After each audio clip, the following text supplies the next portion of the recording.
Question number 5 में भी हमें एक आइडेंटिटी प्रूफ करनी है, ठीक है। उसमें हम ले लेते हैं, अब Z1, हम इस आइडेंटिटी को प्रूफ करने से पहले हम Z1 ले लेते हैं x1 प्लस अयोटा y1 और Z2 हम ले लेते हैं x2 plus iota y2।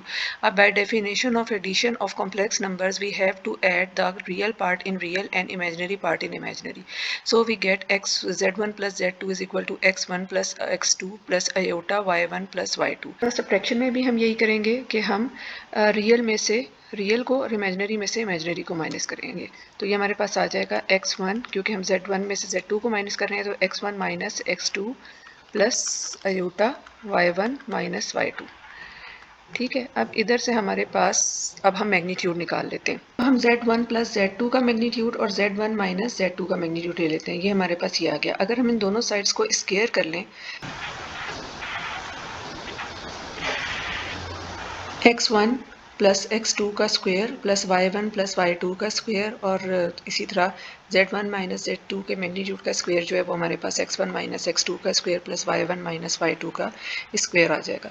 Given condition हमारे पास क्या है लेफ्ट हैंड साइड की, z1 प्लस z2 का स्क्वायर मैग्नीट्यूड का square minus z1 minus z2 whole magnitude का स्क्वायर।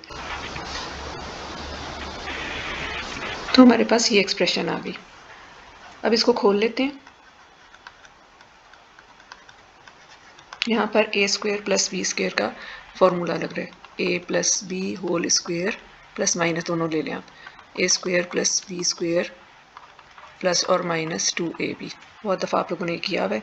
तो ये हमारे पास आ गया x1 square plus x2 square plus 2x1 x2। इसी तरह y वाला लिख लेते हैं हम।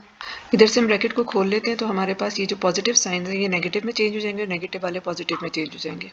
जो टर्म्स कैंसिल आउट होती हैं वो कैंसिल आउट की, और जो टर्म्स ऐड हो सकती हैं उनको हमने ऐड किया। तो हमारे पास आ गया, इसको हमने इसमें ऐड किया x वाली टर्म्स को, तो ये हमारे पास आ गया 4x1 x2 plus 4y1 y2। अब x1 जो था वो हमारे पास रियल पार्ट था z1 का, इसी तरह x2 जो था वो रियल पार्ट था z2 का, इसी तरह हमारे पास y1 जो था वो इमेजिनरी पार्ट था z1 का, और इसी तरह y2 जो था वो इमेजिनरी पार्ट था z2 का। That is equal to right hand side.